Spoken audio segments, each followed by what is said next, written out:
It's now 6 o'clock. I'm going to hand over to Dr. Mtsali. And Dr. Mtsali, over to you. Thank you. Thank you, Eve. Let me know when. Are you saying I can start? You can start now. Thank you. Thank you.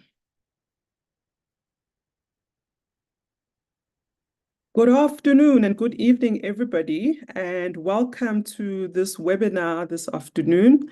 I am Dr. Ntomfikile Nokuthemba Mtshali. I'm the CEO of Shout It Now and the chairperson and non-executive director of the Shabahiva Trust Board. And I also am also an NED at the South African Medical Association, amongst other non-paying boards, I must mention. To kick us off, I just want to give a bit of a background. As women in healthcare and in medicine, we've dedicated our careers to healing, leading, and driving change within our communities and in our respective fields. But today we gather here to discuss a different but equally important aspect of our professional journey, and that is how can we extend our influence beyond the clinical and the academic settings that we are accustomed to into the boardrooms where critical decisions are being made about our healthcare system. Despite our significant contributions to healthcare, women remain underrepresented on boards. Both globally, this is not a South African experience, and it's not something that's unique in South Africa, but women remain underrepresented on boards. And according to the 2023 South African Women in Business Report, only about 29% of board seats in South Africa are occupied by women. And the numbers, I must also add, are even lower in sectors traditionally dominated by men, like healthcare. This gap presents a unique opportunity for us as women and female doctors to step forward and shape the conversation and the future of healthcare governance. Sitting on boards not only allows us to contribute our expertise from a clinical point of view, but it allows us to contribute to a broader decision-making process, and it also helps us to develop new skills, expand our networks, and drive the change that we want to see in our industries, like I've mentioned. It's also about utilizing our voices and experiences to influence policy, promote innovation, and advocate for the needs of patients and healthcare professionals alike. So today we have the privilege of hearing from somebody who can provide us with the tools as well as the insights that we need to make this transition. And talking about my own experience as a CEO and also as a female doctor, I've had the opportunity to serve on several boards, and I can attest to the professional and personal growth that comes from this experience. However, navigating the journey to board membership isn't always straightforward, and it's also not something that we're taught in medical schools or in the circles that we find ourselves in. So, which is why I think this discussion for us is important. I have then a pleasure to introduce Mr. Munya Duvera, who is an accomplished leader and entrepreneur. He holds distinguished positions of founder and president of both Financial Markets Institute and Directors Association, which is assisting us this evening. With over 12 years experience in governance, he has made significant impact, creating 9 governance development programs that are shaping the industry. And he's even written books on this issue, and I think he can talk to us a little bit about that. But some of these books are used in training for governance and by Directors Association and other institutions. Mr. Munya Duvera, I'm handing over to you. Thank you. And thank you for coming to this important conversation Thank you tonight. for having me. And thank you for that introduction, Doctor. It was more than what I was expecting. But yeah, good evening, ladies. And I do know there are some gentlemen on the call, so good evening to you too. And welcome to this discussion, this webinar, where we're going to touch a bit on boards, right, and directorships and how to get there, what it is to be a director and everything in between. Thank you to SAMA, South African Medical Association, for allowing us this opportunity to speak to SAMA members. As you know, we've have had a relationship with SAMA for probably 3-4 years now. That started with us doing training for the SAMA board, and then it has grown now into a collaboration, into trying to put more healthcare professionals onto boards, because as professionals as yourselves, you are needed on boards. Your expertise, your qualities, your understanding, knowledge, skills, and et cetera, is needed on boards. Because key to boards today is diversity, right? And gone are the days where boards were finance people and legal individuals, right? Today we're seeing boards that have individuals coming from engineering fields, marketing background, health professionals, and so on. So today we're going to just briefly speak around how you can start serving on boards. Where do you go? Who do you speak to, right? What is required of you? And how much can you make of serving on a board? I think that's always a question many would ask. Can I make money off a board? And how much can I make? And what type of board can I sit on? Should I sit on if I actually want to make some meaningful money? Can I serve on boards and only on boards, and that's all I do? I wake up and I go on board to do board meetings, right? Have you ever thought of that, right?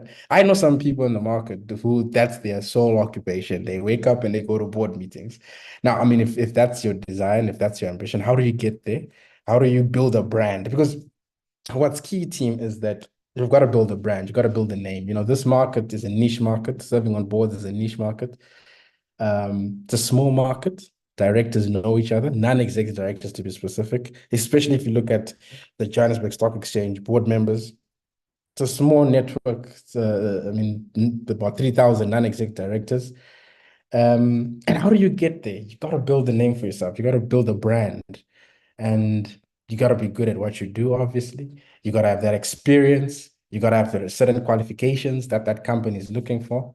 And I just want to discuss those things this evening. Plus, very importantly, the training programs that we do offer and how we have, created discounts and special offerings to summer members, to the ladies, since it is August. Okay, just missed August, but it's still Women's Month, right? Every month is Women's Month.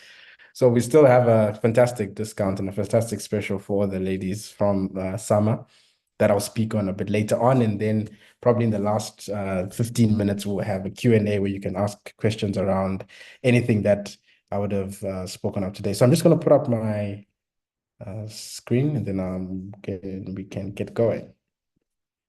So Director Association, who are we? I think it's always a great place to start. We are an association of directors, meaning we represent individuals that serve on boards. So not only company directors, right, but also individuals that are serving on non-profit organization boards as office bearers, also trustees or serving on trusts, councillors serving on councils. So we broadly represent the market of individuals that serve on boards. However, our name obviously may derive directors, as in company directors.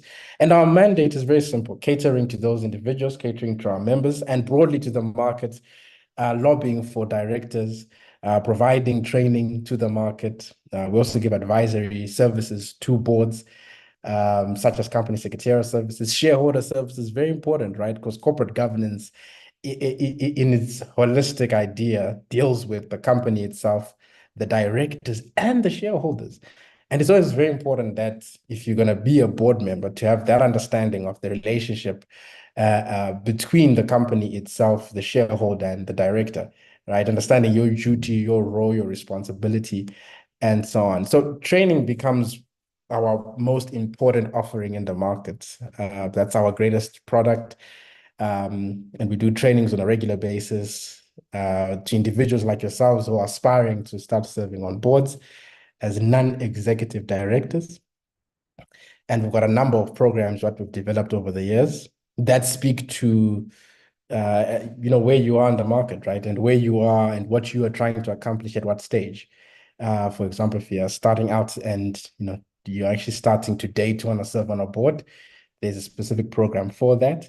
And then also for those that are more experienced that want to start serving on JSE boards, there are also programs we've created for them. So I'm not going to be able to go through the entire slide that you have created. So I'm just going to jump a whole lot of some of them and just target key items. And I always like to start with qualifications. It's such an important part of the conversation of being a board member, because there's a misconception in the market where individuals, generally in the market, we think that for you to be a board member, you have to have a certain qualification.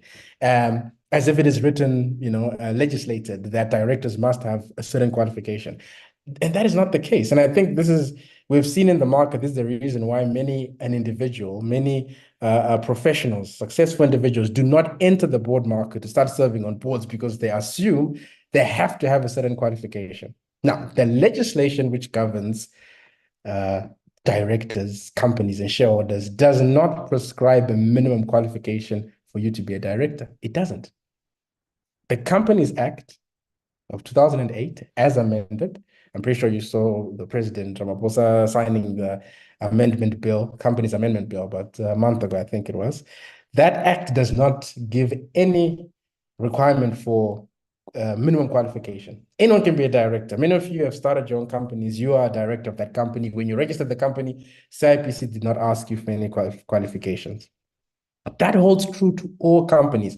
Many a times when we think of directors, we always assume that there's a different law that applies to small businesses versus corporates versus big business, JSE listed companies, state-owned companies, etc. That's not the case, right? If you read the Companies Act, the law speaks to a director and its application is consistent. It's the same, be it you're a director for small business or a director of a JSE listed company or a director of a state-owned company. It does not make a difference. However, what is important though is that even though the legislation does not prescribe a minimum qualification, the legislation does give each company the right to dictate qualifications for its directors. Every company has the right to decide. That's why when you see an advertisement in the newspaper or on social media around them looking for a non-executive director, and then they put certain qualification criteria or other criteria, it's because that's what that specific company is looking for. It is not what the legislation is saying must be a minimum requirement for anyone to be a director. It is what that company is specifically looking for. Now, this is important because it allows us now to know that we can enter the market. It allows us now to say, look, I have to look for a board that matches what I have. What is my qualifications? What is my criteria? And if you come across a company where you don't match that qualification, it's fine. Go to the next one, because in the next company, they might have a different criteria of qualifications, which maybe you may have. Because this is why we see many people serving on boards of big organizations, and we wonder how are they serving on that company board without qualifications. It is because the Companies Act does not require any qualifications whatsoever. So I'm hoping that this will allow us to, open our wings and enter the market, because I've met many people, especially women, who are extremely accomplished, extremely intelligent, but have not entered the market. And you ask them why, they think, oh, no, I don't know if I've got the qualifications, I don't know, and so forth and so on. Now, Tim, I think where I want to then really focus on tonight is how do you then enter this market as a director? And I like to call it a career because it can be a career. It can be a illustrious 30, 40-year career if you plan it out, if you strategize and you make that decision that you want to start serving on boards. We have entered into an era of the professionalization of board members, where we are trying to make the concept of serving as a board member and not just something that we do as an afterthought, but something that's taken very seriously, where you commit time towards, where you are responsible for decisions that are going to impact the company, and so forth and so on. That's why we've developed programs that educate and train and equip individuals before they start serving on these boards. Now, when we talk of a director career, we are not necessarily saying one should leave your current occupation and then go start serving on boards and just quit your job. No, what I'm speaking of is a secondary career. And this is a concept that we discovered a number of years ago, and it's been very important in us really reaching out to individuals that had never thought of serving on boards, in that you can see it as a secondary career, right? What is a secondary career? Well, different from your primary career, which is that which you do on a day-to-day basis, right? So everyone on the call is a health professional. So your day-to-day, I would assume, is, you work in a hospital or you run your own private practice or something of that nature. So that's your 8 to 5, right? You every morning you wake up, that's what you go do. That's what you studied for. That's what you are professional in, that you got a degree in and a PhD and so forth and so on. Your secondary career then would be anything that supports your primary career. It works hand in hand with your primary career. It does not take away too much time from your primary career. In fact, it aids it, it builds it, it benefits your primary career. Many have asked, what is the greatest benefit of serving on boards? Now, I know most of us would assume that it's the money that you can make. The money can be good if you're able to climb the ladder, right, and start serving on boards that do pay. But I've seen the greatest benefit in that serving on boards opens doors for you. If you are an individual that is ambitious, that is looking to build their career, be it in corporate, be it in your health practice, be it as an entrepreneur, what serving on boards does, it opens opportunities. The people you meet, the network you're going to be part of, which are decision makers, right? If we think of what directors are, this is a network of people that make decisions in organizations that drive this, companies and the economy at large. Why would you not want to be part of that network? Why would you not want to associate yourself with those individuals? Many of the challenges we're facing in the country, in Africa, in the world, is because leaders that make decisions, right? Leaders, a group of people that come together in a room and they decide.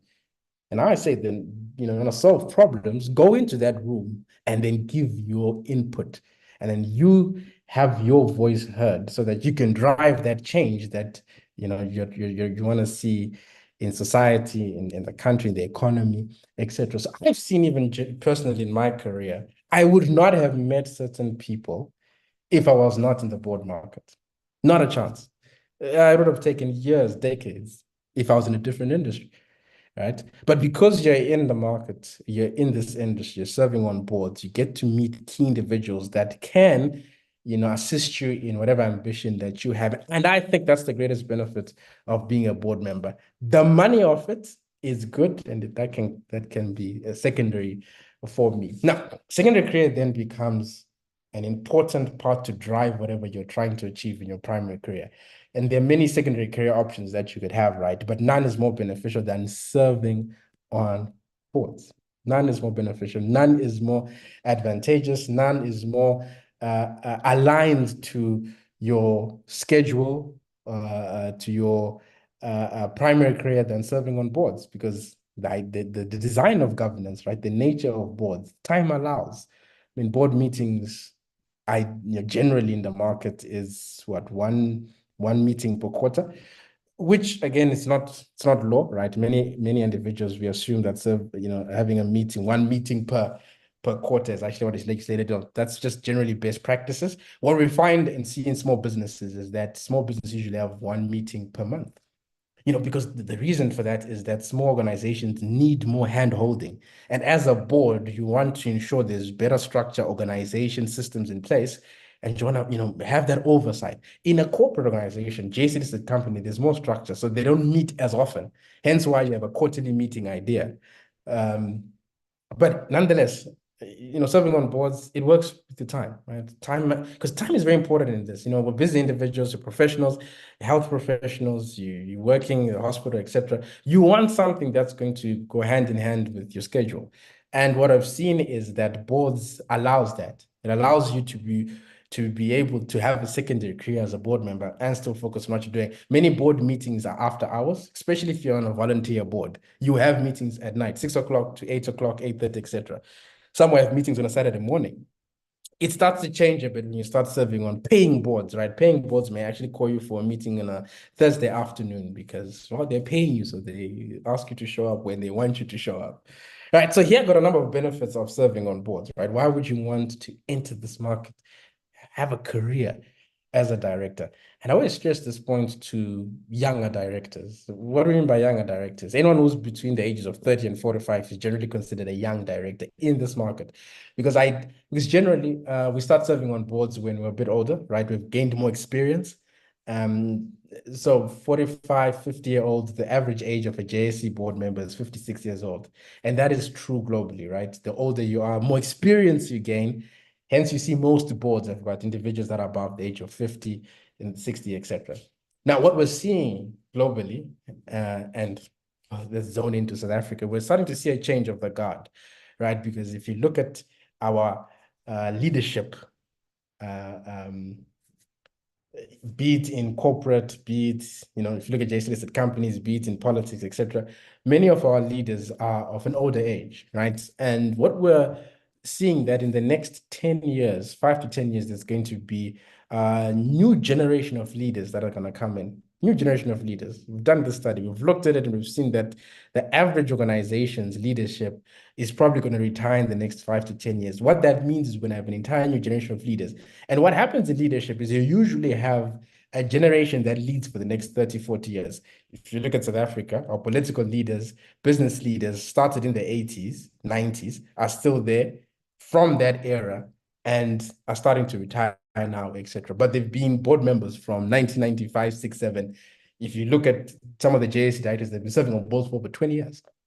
So where am I going with this? It's a great opportunity for you as an individual that wants to serve on boards, that wants to be a leader in the country for the next 20, 30 years, because there is a change of guard coming. We're already starting to see it where directors are resigning, are retiring, and then companies are calling, looking for new board members. So I encourage anyone who's in that 30 to 45 years old, it's a great time to prepare yourself to fill those voids, right? To fill those leadership roles that are going to come up very soon. Not to say that if you're 55 or 60 years right now, that there's an opportunity. Companies always are looking for experienced individuals. And if you're at that age of 55, 60, you're right in the age group where companies are saying this individual is experienced, they've got a wealth of knowledge that we can utilize right now to solve problems that we have in our organization. So a number of benefits here, exposure to different industries. That's definitely a benefit of serving on boards because you get to get out of your comfort zone, right? You're used to operating in the health sector and that's all you know. Then you find yourself serving on a board of a pharmaceutical, not a pharmaceutical company, I would say a beverage, let's go for a farming company, right? Or a construction company, somewhere there. So what you're doing is, exposing yourself into a different industry. And you're going to meet different people, different experts, and you can only grow from that. One of the key items around this market is it's very competitive. It's very competitive. And what you want to do is to expose yourself as much as you can. You want to improve your skill as much as you can to get good at what you do so that you are the name that is brought up every single time a company is missing or needing an individual that has got your skill set. That's where you want to get to. It was a very competitive industry. As I said earlier on, there's not many board opportunities in the JSE if you look at it. Most individuals, when we think of boards, we look at the JSE. Right, there are the board opportunities that we're going to speak on later. But if you're looking at the highest paying, we all look at the JSE. And in that, there's not many opportunities. Now, for you to get there, you've got to be really good at what you do. Right. So you build your experience, you build your competency, and that is done through exposing yourself into different industries, sitting on boards with other professionals and learning from them, and not just closing yourself into one type of, not saying there's anything, I mean, I know individuals that only focus on serving on certain types of boards. So if that's what you're looking to do, fine, right? There are some individuals who only serve on tech boards because that's their comfort zone and that's all they serve on. No, so if you decide to say, look, I'm only going to serve on healthcare company boards, anything that has to do with health, that's where I'm going to operate. Fine. Then you build a brand around that and you build a name around that. So you are the go-to individual and you're an expert in that field, in that industry. Fair and fine, right? If that's what you're trying to do, possible.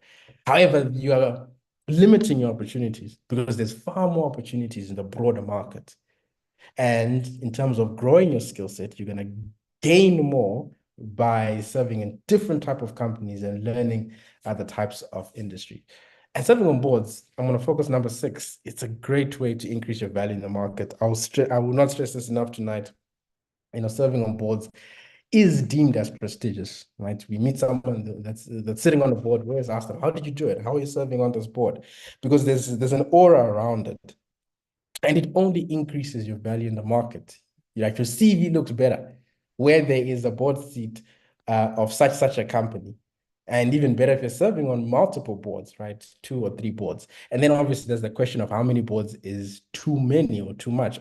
Obviously, only you can answer that question looking at obviously your schedule and so on. But on average, an individual who has a primary career, be it they're working in corporate, have their own business, can sit on 2 or 3 boards, effectively. The days of serving on 6, 7 boards, those days are gone. I mean, I know there's some that still do it today. The question is, how do you find the time to fully dedicate yourself to those boards, right? Preparing yourself, because what you got to learn and understand about boards, it's not just about showing up at the meeting and attending the meeting. There's a lot of preparation that's got to go into it, reading up on your board pack, on the reports that the executives have created, so that at the board meeting, you can contribute. When it's time to vote, you kind of already understand what's going on, etc. That takes time. So you've got to decide, how much time am I going to give to this and not jeopardize my primary career? And I always advise, if you're starting out, go with one board. Don't overload yourself in the beginning. If this is your first time and you're thinking, from next year on, I'm starting a board, 7-1, start with one. A volunteer board, you're not getting paid. Attending board means learning the craft. How does this work? What happens? What is a quorum? How do we vote? And what does it mean when there's an objection, when I abstain from the vote, right? Understanding all of those items is very, very important. Now, I'm going to speak very quickly around director fees, because I think it's also important. And after that, I'll go straight into our training programs and the fantastic discount and special we have for summer members. Can you make a living on board fees alone? I alluded to it a bit earlier on. Yes, it is possible.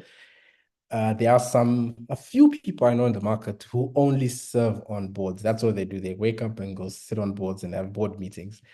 One lady who is one of our members of the Directors Association, she earns about 7 million rand a year, right? But these are multiple boards. She serves on about 11 boards. So it means that it becomes a good retirement plan as well, right? There are some individuals who use serving on boards as a retirement plan. So after I've worked, I'm 60 years old, I'm 65, I stop working in corporate, the 9 to 5, but I continue serving on boards and continue earning money. Now, how do directors get paid? So there is kind of like a standard remuneration system that you find globally. To those companies that do pay. Remember, team, directors do not have to be paid. The Companies Act does not state that directors have to be paid. Remember, directors are not employees. Directors are governed by the Companies Act. Employees are governed by the Labor Act, 2 different legislations. And the Companies Act does not require directors to be paid. There's a decision that shareholders make. They determine whether or not directors should be paid. Now, if they do get paid, how do they get paid? The most common system is fee per meeting attended globally, not just in South Africa. The remuneration system for non-executive directors is fee per meeting attended. So, for example, if you 100,000 rand per meeting, attend 4 meetings in a year, it's 400,000 rand, right? So that's the most common type of remuneration. Then you've got a retainer system, which is maybe a monthly retainer or quarterly, and this now does not depend on the number of meetings had or did not have. So obviously there's a disadvantage or advantage to either the company or the director, because you may attend 10 board meetings in a month and still get paid a flat rate, or the company may not hold any meetings and you still get paid. So fee per meeting attended is usually the better one. And the third one is share options. Share options, I love it because it's a type of a remuneration system where you get paid in shares, based on performance, based on how long you've served on the board. And if you look at many Silicon Valley type companies in the United States, even here in Cape Town, where there's a lot of tech companies, they use this model where a company says, look, director, come serve my board. Here are your milestones. If we achieve A, B, C, D, we then give you X number of shares. It's a popular remuneration system even in corporate, right? If you look at your executives, most executives, if not all, have a remuneration package that includes a salary, bonuses, and etc., and share option. In fact, if you look at the remuneration package of an executive on a JSE listed company board, you find that the percentage of that remuneration that actually came into the account in cash as a salary was probably 20%, 25%. I think this morning I was actually reading an article of MultiChoice's CEO and CFO and how much they got paid. And if you look at the CEO's remuneration, 20% were, it was, let me try to remember. I think it was 47 million rand in total. 47 or 37, one of the two. 47, let's go for 47. Out of that 47, only 12 million of it was cash in bank in the account over the year. The rest of it was in short-term incentives, long-term incentives. These are bonuses, these are targets it's got to reach, and these are shares, deferred shares, where if you achieve X, then you get given a bonus, or you get given shares, etc. Now, this is the work that the board does. The board is responsible for determining how much and how do we pay the executive. Very important and crucial work where we tie the performance of the executives to their remuneration or vice versa. Your remuneration is tied to the performance. And if you read that article, if you did manage to, please do if you haven't, the shareholders were not pleased with the performance of MultiChoice. Hence, then they rejected or voted down the remuneration policy that MultiChoice had put forward. Because the shareholders are saying that MultiChoice is not doing well. If you've seen, MultiChoice, they made a massive loss of what, 4 billion rand. They're almost insolvent, almost. But then they started selling off a whole lot of assets, etc. So shareholders are saying, how are you getting paid 47 million rand with such performance? And then they're scrutinizing that. That's the job of the board. Now, let's get into a bit more detail of that. Who decides this remuneration? Remuneration committee. Let's look at the most structured system of governance in South Africa, which is the Johannesburg Stock Exchange. And a company listed on the Johannesburg Stock Exchange has a board. And these boards have committees. You must have heard of them: Audit and Risk Committee, Nominations Committee, Social and Ethics Committee, and the list goes on. And one of them is the Remuneration Committee, REMCO. And the responsibility of REMCO is twofold. Number one, to determine, to create packages for the executives. As I just noted, it's not a salary, it's a package that includes a salary, that includes bonuses, share options, and then once they've created that, they send that to the board of directors as a recommendation for the board of directors to meet at a board meeting to vote to adopt or reject the recommendation from the remuneration committee. So the board of directors determines executive pay. HR doesn't do that, right? Imagine an HR manager determining how much their boss, the CEO, gets paid. It's a board responsibility.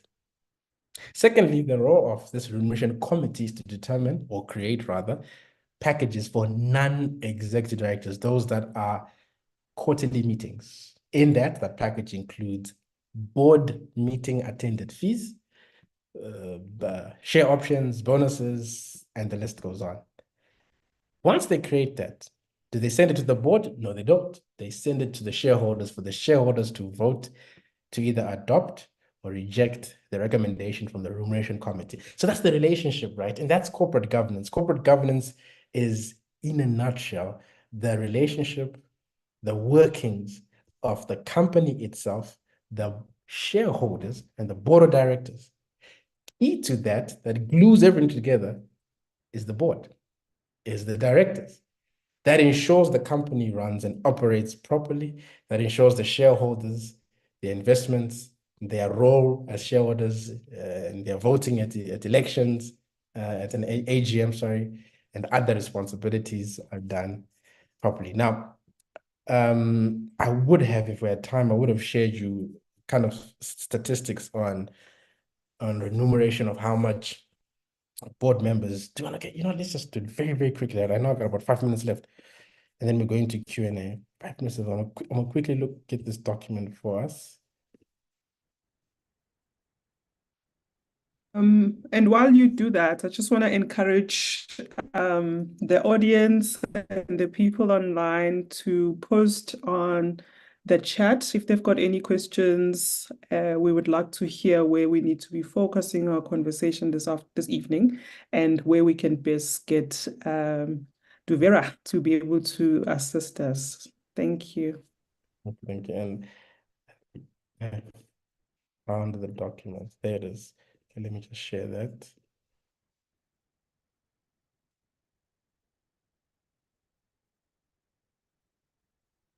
So PwC does this study on director fees on an annual basis, and this is a 2023 one. So let me just quickly show you.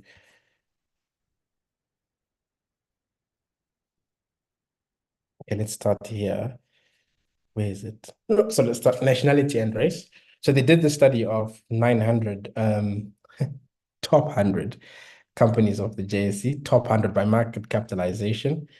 And of that top 100 companies, so not the entire JSE, 997 non-executive directors serve on those top 100 companies collectively. 714 of them are South African residents. So non-South African residents, about 28.4%. So they categorize this into Black, African, colored, Indian/Asian, and white. 47% of that 100 top 100 companies, 47% of those directors are white, 44% is Black, and then 5% Indian/Asian, and then 4% colored. Then of that number as well, they did a study to see how many of them are chairpersons. 58% are chairs, 58% are white chairs of those boards, 37% of those chairs are Black, and then 3% each colored, Indian/Asian. Then they did a gender one as well. Of those top 100, again, 62% male, 38% female. Now, this is the top 100. If you do a broader study of the entire JSE, the numbers differ more drastically. You find that there is 80%-ish male and 20% female. So there's still a whole lot of work to be done. And such interventions, such as these, we're hoping that they can make a dent and make a difference into increasing women on board. I mean, this is one of the reasons that we started our Madam Chair initiative in 2019, right? Madam Chair was really born out of us seeing the lack of women on boards. So we created Madam Chair. Madam Chair, increasing women on boards. And to to its credit, it's done fairly well. I mean, we've placed quite a number of women on boards. If you look at our statistics, out of every 3 placements we make, 2 of them are women, right? And that's because 75% of our membership is women. So we really had a keen focus on developing women and placing them on boards. Because one of the things that you used to hear a lot from corporates and other companies is, where do you find the women? Right? Where do you find them? That's what they would say. Yeah, we want to change and we want to, but then where do we find them? Because we found that there's the same women that are serving on all these boards. Not that I've got anything against that. I've got nothing against that, right? And please don't. I have nothing against that. We find nothing wrong with a man serving on 11 boards, and we say, "Oh, well done to him." But then when it's a woman serving on 11 boards, we say she must share. That doesn't make sense to me. I mean, she's done her work. She's gotten those 11 board seats. Let her have it. And I don't think the solution is splitting those 11 so that the next woman can get the board. I don't think that's the solution, because I think that's what the market's trying to say. They always say, no, the same women are serving on all these boards and they're hoarding all the positions. And I'm like, but they're not a lot of positions in any case. It's not like even if you split them, it's going to make much of a difference. You still have only 20% of that entire JSC with only 20% of females. So, Madam Chair, what we're trying to do is to address that, and development, training, and a whole lot of other initiatives that I will speak on just now as well. So back to this figure, so we can see chairpersons, females, 86% are male, 14% are female, or chairs. So what it is saying in the study is that even though there may be women on the boards, it's rare for them to be leading the board, right? You find very few boards that are led by a woman. So Madam Chair, again, was attempting to say, no, we can't stop at women getting onto the board. They should then also lead the board. Because a chair role is a very important role, right? It's a very important role that drives the board, decides a whole lot of big decisions like agenda, resolutions, and so on. And if you look at the remuneration, chairperson is the highest paid position on the board. Not by a mile away, right? A chairperson can earn 2, 3, 4 times more than the other directors because the chair does more work than the other directors. Right, the chair is more involved in the company, is in constant communication with the board, with the shareholders, with the company secretary, with the CEO. The chair is central to the workings of the board, right, and corporate governance of that company as well. So that's why the chair is paid a bit more, having a bit more, quite a substantial amount of more. Now, if you look at this study, top 200 companies, not the entire JSE again, just the top 200. 3 million was the higher amounts. 2.7 million per year is the average of a JSE top 200 chairperson, 2.7 million. And the smaller companies of that top 200, 875,000. These amounts are per year, not per meeting, right?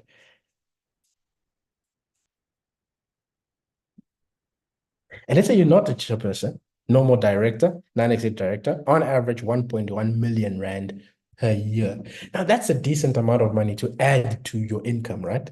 So if it is driven, if you're driven by money, even if you're not, right? Even if you're in it to make change it's still good to be remunerated for your efforts.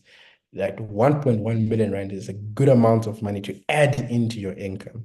How do you get there? You build a brand. You build a name for yourself. You start serving on boards. You start networking with the right individuals. You start networking with amongst other directors. Because what we've seen as well is that opportunities are found amongst the board, amongst the directors. That board you're serving on is where you're going to get your next board seat, because the people you're serving on with, when they go into their different circles, in their different areas of profession, etc., different boards, they'll speak on your behalf. That's why we focus a lot on sponsorship. So we don't only have a mentorship program, but we also encourage sponsorship, because sponsorship is the concept of someone speaking on your behalf when you're not there. They vouch for you. They say, I know this individual, they got the capacity, capability, competency, and they can serve. And what I've seen in this case, the more directors you know, those are the individuals that are going to speak on your behalf. When there's an opportunity in that board, they'll just say, oh, no, I know this other lady, she's expert in this field. Let me give her a call. She'll send me a CV and everything, and let's look at her. And then boom, that's how board seats come. Your network, very, very important. Now, if you look at now the top 10 companies, on the JSE, look at how much the amounts differ. Chairperson, 14.7 million. On average, 14.4 million. These are the top 10 JSE listed companies. And if you're not a chairperson, you're looking at 3.4 million on average. These are your biggest companies on the JSE. So this, for me, sort of just to give us an idea of earnings out there. Now, what about the rest of the market? Small businesses rarely pay anything. If they do, you're looking at 1,000 rand, 2,000, 10,000 rand. And it's really just, thank you for coming to the meeting. Nothing substantial, right? Because small businesses don't have money. Hence why your share option idea is actually very important, where you can, look, I'm going to serve on your board. If it does well, what shares can I get? Your mid-sized businesses is where we start seeing some remuneration. 15,000 rand per meeting, 50,000, 100,000 rand per meeting. Public sector does pay decently well. Your big state-owned companies like Eskom, Transnet, Dudumieni, before she was removed from the board of South African Airways, she used to earn 4.3 million rand per year as chairperson of South African Airways. So there is money in the public sector, but obviously one needs to make that decision. Knows it's quite political and so on. So many professionals don't choose to serve in this. So in closing, team, just some general information. Time, I spoke about it earlier. You've got to decide how much time you want to give to serving on boards. On average, if you're working for some company, running a business, 2-3 boards is ideal. What about age? We spoke a little about it. There is start now, right? Be it just 60 years old or you're 33 years old. Start now. You know your expertise, you know what you need to work on. It is key that you understand what you bring to the table. At the end of the day, it is about value. What value do you bring? And that requires you to look at yourself in the mirror and say, I'm good at that, but I'm not so good at that. right? You got to develop yourself. You got to understand, you got to look at yourself and say, I might have a bit of challenge in that area. I need to change that. I need to improve that so that I can be able to do, etc. And the key areas that we see many professionals lack in outside of understanding what governance is, because governance can be trained, right? We got programs which I want to speak on just now, but it's the soft skills. It's the soft skills that many actually cause them to not to be as competent. Soft skills, right? The ability to converse amongst others in a board meeting, to respectfully engage and debate with other people, right? That emotional intelligence that allows you to understand that they are not attacking me personally, but they're against my idea. Separate those two. Because in a board meeting, we can all be against what you're saying, and you need to have the maturity to say, no, it's not me personally.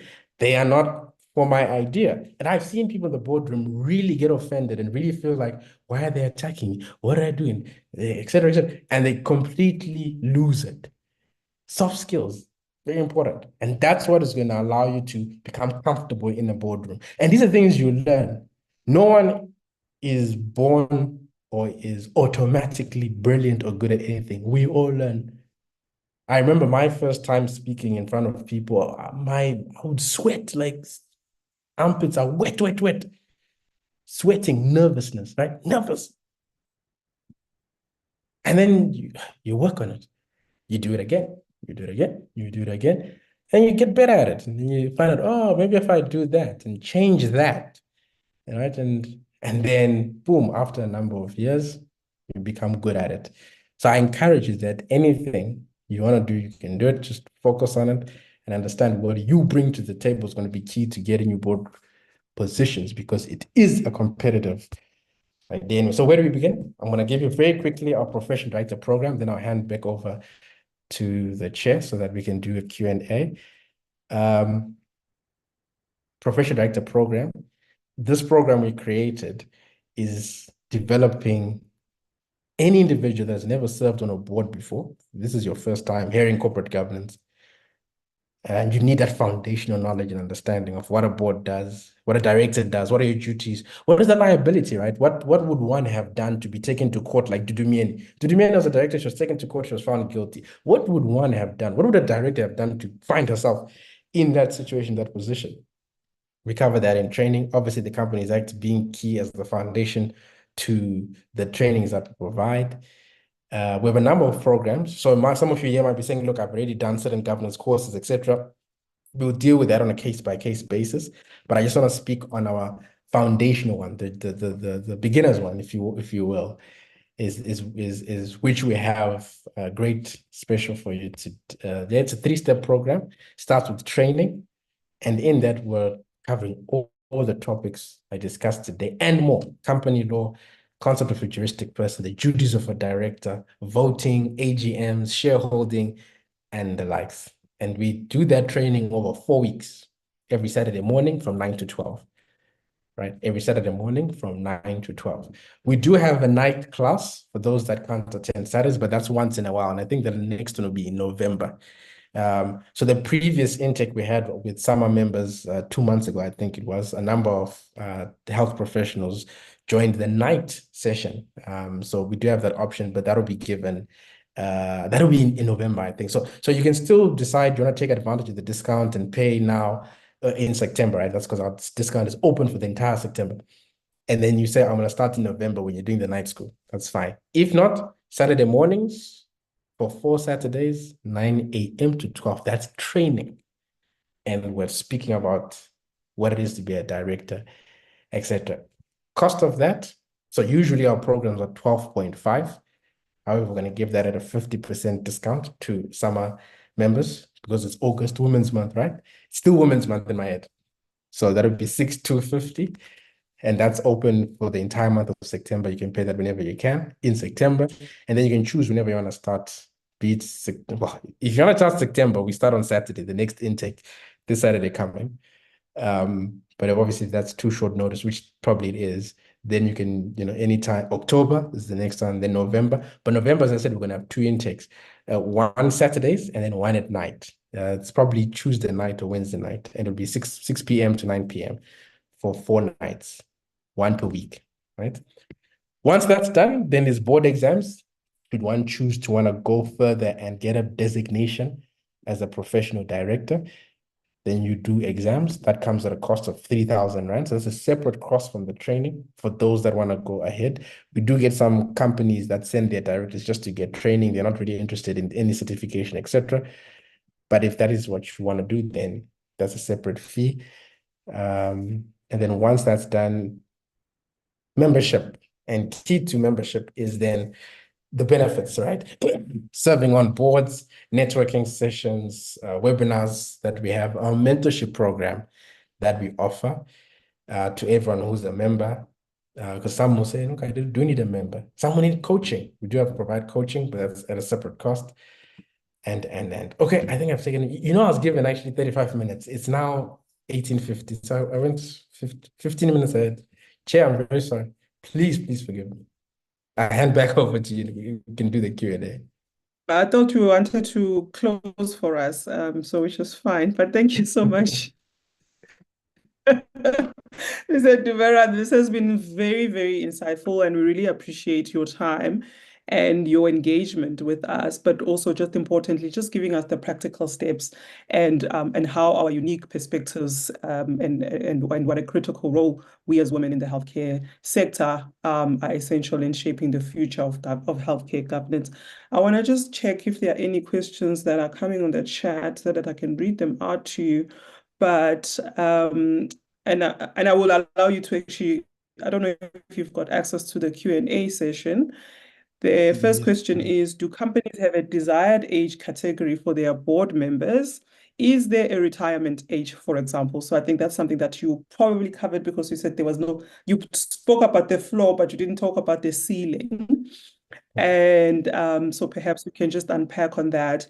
How does one stay on the lookout for directorship opportunities? And I think this is a critical question you've partially covered, but also if you can just reiterate the messaging around that. And I guess just in addition to that question is, do we need to be part of like an association for us to have an opportunity to apply to be able to take advantage of opportunities that come for board positions? How do we better put ourselves in the market? You've spoken about the network, and then the network is also something that you build over time. But how do you kick it off? And do you need to belong to an association of sorts or other body to be able to enter the market? Thanks.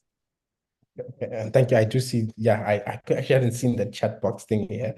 So I'll start with the one, do companies have a desired age category for their board members? Is their retirement age, for example? Yeah, so retirement age, I think, if you start getting to, let me not put a number to it, but what you find in the Companies Act is something called legal disability, right?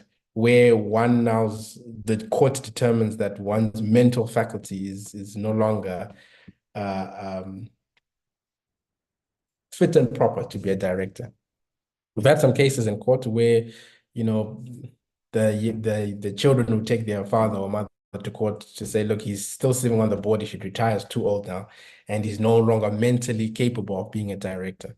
So generally, we don't like to put a number to it, right? We don't want to say 75 or 80, so on. What you find is the person still capable, right? Mentally able to make decisions, sound decisions for the company.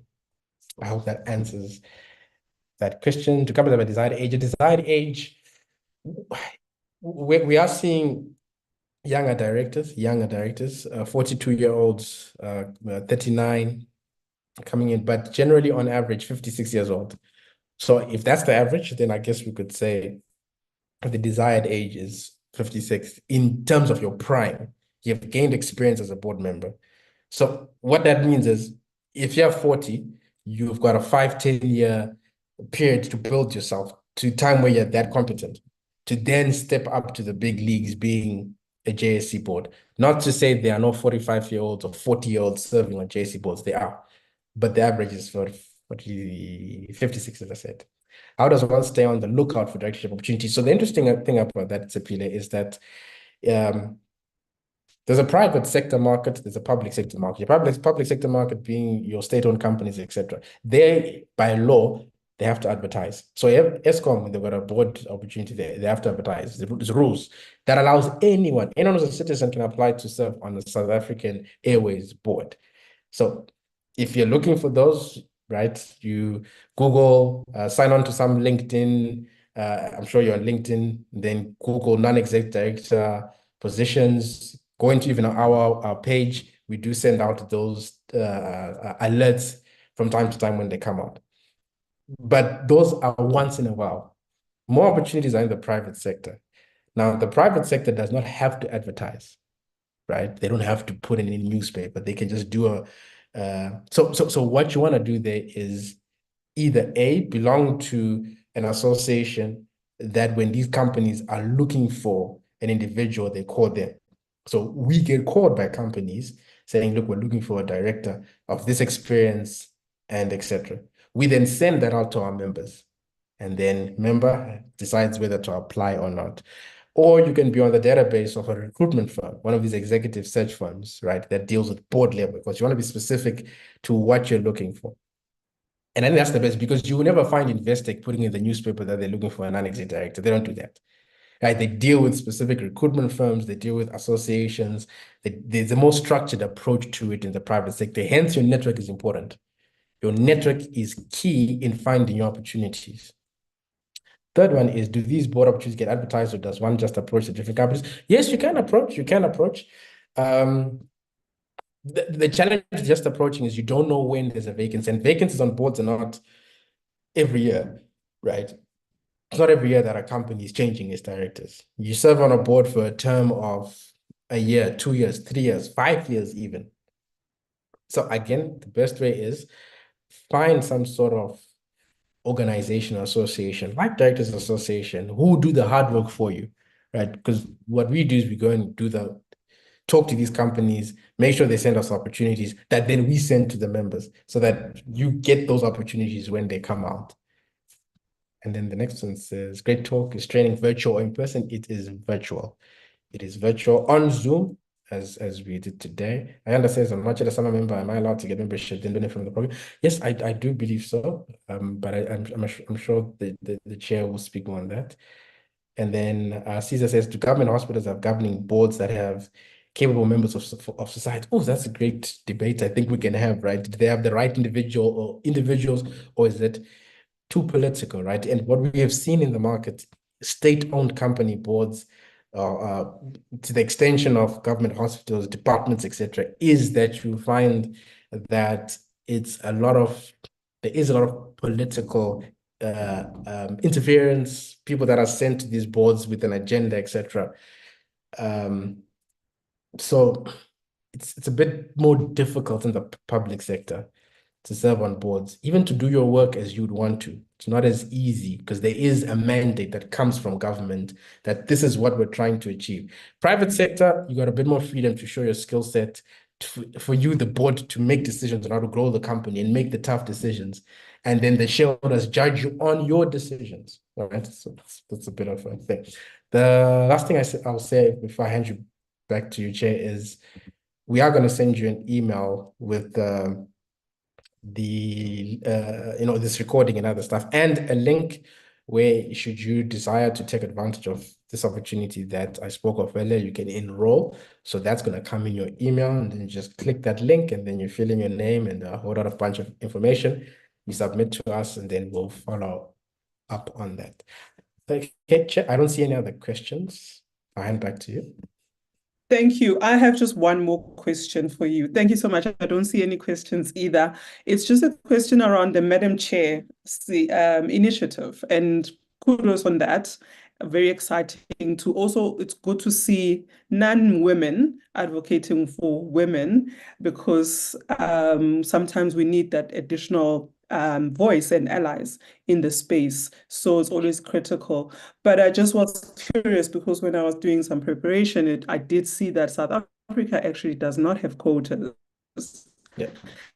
for women in boards at all, whereas in other countries they've set up some quotas and they're seeing some improvements, there is a significant improvement over time. But why do you think South Africa has not set out those quotas? That's a great I'm putting question. you on the spot. No, it's a great question. And I actually have an answer to that because, Madam Chair, one of the first solutions it thought of in 2019 is we went to Parliament, right? We went to Parliament and we said, we want a quota system for at least 40% of women to serve on boards. And we referenced Poland and a whole lot of other nations that have done it as well. And then it was received by Parliament. And then we went to Parliament, we started discussing, etc. And after a year, COVID happened, and then government, focused on COVID. And since then, we haven't actually been able to get it back on track. So the reason why South Africa does not have it is government believes that there is enough interventions and there's enough contribution from private sector to try and make that change. And they believe that let's let private sector fix this issue without government making them fix the issue. Hence why you find, for example, the JSC, they've got, the King Code that suggests a whole lot of policies and items around equality, diversity, increasing women on boards, etc. And then corporates have to, on a regular basis, give reports on that. So there isn't much appetite in having a quota because there's a belief that the market will fix itself. Right? The concept of free market system is what we currently see. It has worked in Europe, right, as you notably said, and today Poland and them have got good representation, equal representation of females and males. And because they started in the early 2000s, yes, in the beginning, you got a few women that were serving on those boards, powerful women that were well connected. But over time, when those women retired and so on, you got a new generation of females who earned the positions. And now the market has sorted itself out, but it needed an initial push from government. And that was our argument that, yes, the market can sort itself out, but there needs to be an initial by the powers that be to correct it, and then it will sort itself out. I hope that answers the question. No, thank you so much. I'm noting it's another conversation for another day, but thank you so much for your valuable insights. And again, just the practical application of it, but also thank you for empowering us to know what the next steps look like. Sometimes there's nothing worse than receiving information and you want to act and there's nothing that you can do. So excited to be in this platform, and I hope the participants also appreciated the information that we have received. But just to say, as we move forward, I want to encourage every one of you to reflect on these opportunities that are presenting themselves for us, align our expertise and values, how we present ourselves, who do we connect with, pursuing those networking opportunities and the development opportunities, such as the training that we are talking about, so that we can position ourselves a little bit better. Also, just to continue to build our skills as well. And I liked what you said, Mr. Duvera, around sometimes you learn as you go. And I think sometimes some of the people, some of us started, we didn't have a lot of training before we started sitting on the boards, and we learned by doing. But there's also a big value in actually creating that space for those trainings, because some of them were not readily available. But I just want to say, let's keep the momentum going. And let's stay connected. We have our Women's Day, Women in Leadership lunch on the 15th of September. Hope to see some of you there. But let's continue to support each other, creating these platforms for dialogue, but also for empowerment, so that we can move forward. And I want to just say thank you for your participation this evening. And I look forward to seeing more of us in leadership positions and us being able to shape the future of healthcare. Thank you so much, everybody. Good afternoon and good evening. It's not afternoon. I'm not sure why I'm saying, but good afternoon Thank you so much to everybody. Thank you. Bye-bye. Bye-bye.